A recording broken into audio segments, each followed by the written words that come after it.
Estamos em Gálatas, capítulo 6, tirando algumas aplicações deste último capítulo da Epístola de Paulo. Falamos na aula passada sobre a lei da colheita, expressa aqui no versículo 7, quando Paulo diz: "Não vos enganeis, de Deus não se zomba, pois aquilo que o homem semear, isso também se fará." E vamos continuar agora falando um pouco mais sobre essa lei da colheita e, por fim, tirando as últimas aplicações do nosso estudo de Gálatas. Dê uma pausa no vídeo agora, faça sua oração pedindo a iluminação do Espírito Santo para entender tudo que eu vou dizer aqui e volte para prosseguirmos com o estudo. Se você gosta de assistir aos vídeos do canal, por favor, inscreva-se e deixe o seu gostei. Paulo começa a exemplificar a lei da colheita. Ele faz isso no versículo 8, quando diz: "Porque o que semeia para a sua própria carne, da carne colherá corrupção, mas o que semeia para o Espírito, do Espírito colherá vida eterna." O apóstolo toma o exemplo da carne porque já havia comentado anteriormente, no capítulo 5,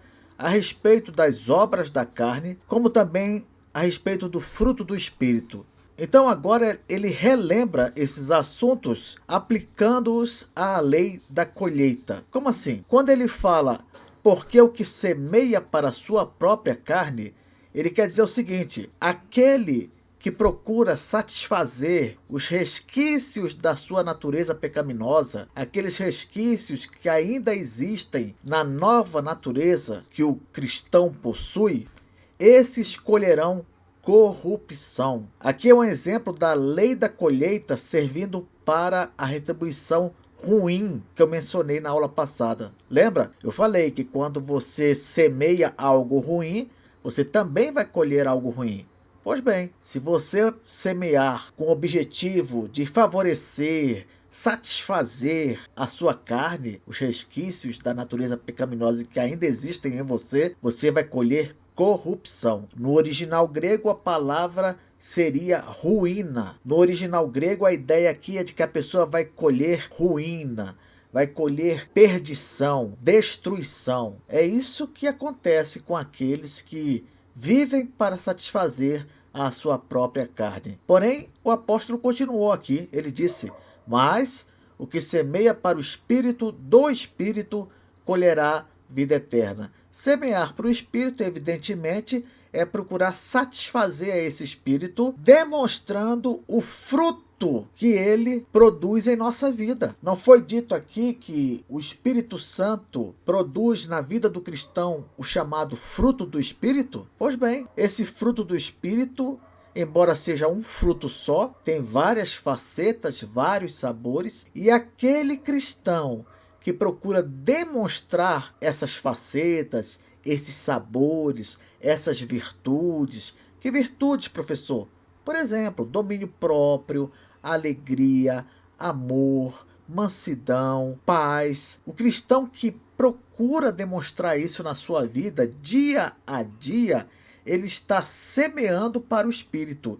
E o que ele vai colher? Vai colher a maior de todas as dádivas, que é a vida eterna. É claro que não se trata de uma troca aqui ou de uma compra. Não é demonstrando o fruto do Espírito que você ganha o direito de obter vida eterna. Não. Mas o que acontece é que um verdadeiro cristão, um verdadeiro crente, ele vai demonstrar o fruto do Espírito. E, ao fazer isso, ele vai também naturalmente obter a vida eterna. O essencial aqui é saber que toda nova criatura vai naturalmente produzir, demonstrar o fruto do Espírito e, com isso, no final de sua vida neste mundo, vai colher a vida eterna que lhe foi destinada por Deus. Ah, professor, e se eu não sentir vontade de demonstrar esse fruto? Se você não sente vontade de fazer isso, então ou você é um cristão muito relaxado, que não está preocupado com a sua vida espiritual, ou então você não é um cristão de verdade. Cabe agora se prostrar diante de Deus e buscá-lo e pedir a Ele que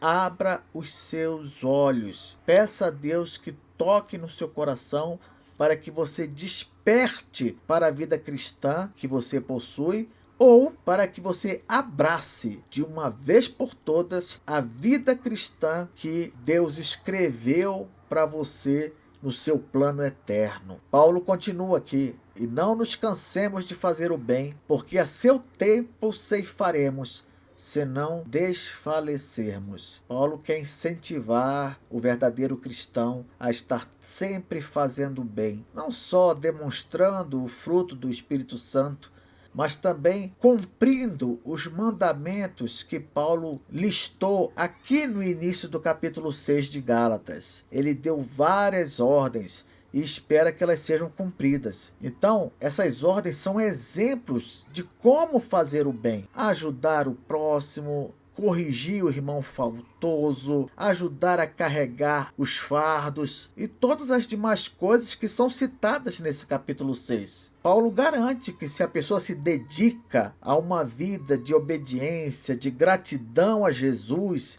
por tão grande salvação, essa pessoa vai ceifar coisas boas. Isso é certo. O que ela não pode é se desviar de Cristo, se desviar da fé e assim perder a sua bênção. Por isso que no final ele diz assim: se não desfalecermos. O que Cristo espera de nós cristãos é que sejamos obedientes até a morte, para que não percamos a coroa da vida. E o incentivo do apóstolo continua, versículo 10. Por isso, enquanto tivermos oportunidade, façamos o bem a todos, mas principalmente aos da família da fé. O cristão é chamado para fazer o bem não somente ao outro cristão, mas a todas as pessoas. Não à toa o cristianismo nos exorta a amar até mesmo os nossos inimigos. E aqui Paulo destaca que devemos amar a todos, fazer o bem a todos. E aqui Paulo destaca que devemos fazer o bem a todos, mas principalmente aos da família da fé, ou seja, principalmente aos que são nossos irmãos em Cristo. Certamente o apóstolo estava pensando naqueles crentes lá da Galácia que estavam sendo enredados pelos judaizantes, que estavam sendo enganados por aquela heresia destruidora de que é preciso observar alguma obra da lei para obter salvação. Então, fazer o bem a todos, mas principalmente aos da família da fé, aos crentes, é um alerta para que seus leitores ajudem primeiro os seus irmãos que estão naufragando na fé. E aí sim, a seguir, ajudar aqueles que não são crentes. O povo de Deus deve ter sempre prioridade no que diz respeito à nossa preocupação com aqueles que necessitam. Aqui no versículo 11, o apóstolo faz um apelo emocional aos Gálatas. Na mente de Paulo, tudo valia a pena, desde que fosse algo lícito, para recuperar aqueles irmãos que estão se perdendo. Apelo emocional por quê, professor? Porque aqui Paulo provavelmente está se referindo ao seu problema de vista, que nós já estudamos. Ele diz: vede com que letras grandes vos escrevi de meu próprio punho. Paulo está querendo dizer que se esforça ao máximo para ganhar aqueles irmãos de volta, para convencê-los a voltar para Cristo, mesmo que tenha dificuldade de escrever, uma vez que está com problema de vista, isso não importa. Ele vai fazer tudo que estiver ao seu alcance para reconquistar aqueles irmãos para Jesus. No versículo 12, Paulo começa a desmascarar os judaizantes, já que ele está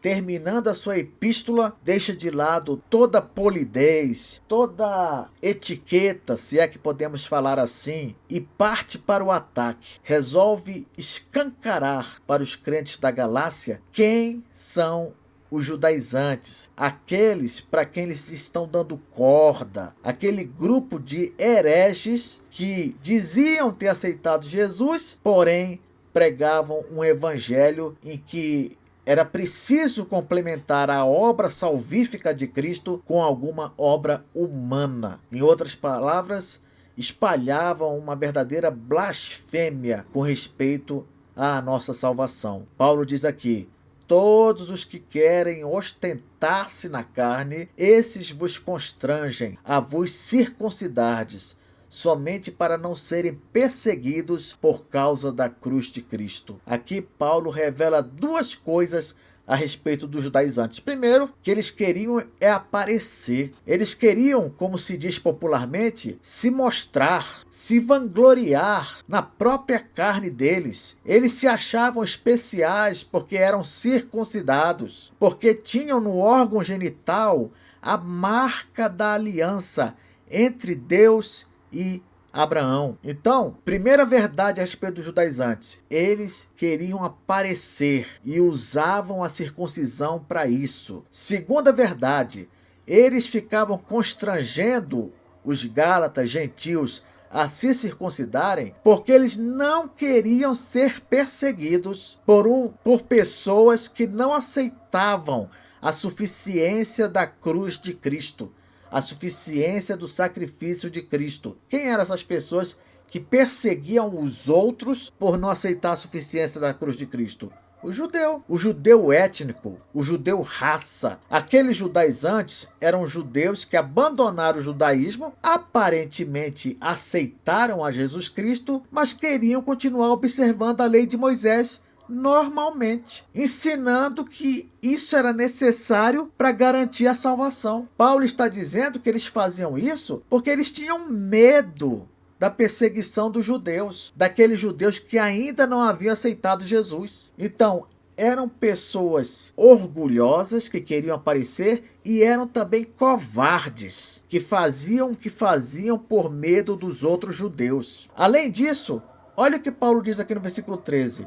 Pois nem mesmo aqueles que se deixam circuncidar guardam a lei. Antes querem que vos circuncideis para se gloriarem na vossa carne. Olha aqui mais duas verdades que Paulo mostra para os crentes da Galácia com o objetivo de desmascarar os judaizantes. Mais duas verdades. Quais são elas? Que os judaizantes não guardam a lei. Mesmo dizendo, eu estou circuncidado. Eu observo tal dia da semana.